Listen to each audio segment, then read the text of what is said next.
ইমাম হুসাইনের প্রেমিক সাজিল যারা,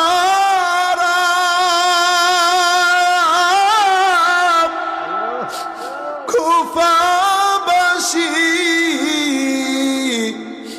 ছিল তারা,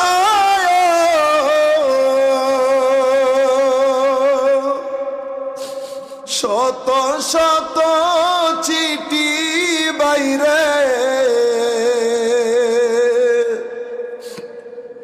শত শত চিঠি বাইরে মদিনায় পাঠায়।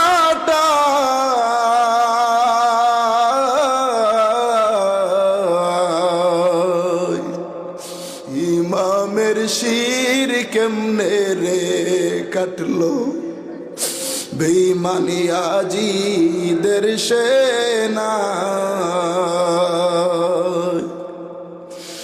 ইমামের শির কেমনে রে কাটলো দুষ্ট আজিদের সেনা।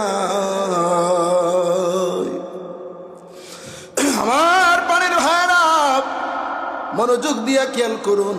ইমাম হুসাইন রাদিয়াল্লাহু তাআলা আনহু বলেন, রে ইয়াজিদ বাহিনীরা, শত শত চিঠি তোমরা মদিনায় পাঠাইলা, পাঠাই আমার দাওয়াত করে আনলা, আমার সাথে তোমরা সংঘর্ষ করতেছ। আমি যুদ্ধ করার জন্য আসি নাই, এখনো সময় আছে।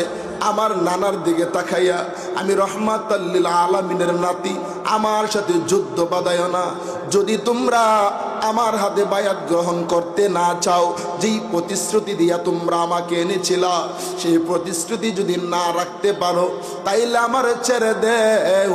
আমি যেইভাবে এসেছিলাম ঠিক ওইভাবে চলে যাব, আমি আমার পরিবার নিয়ে চলে যাই।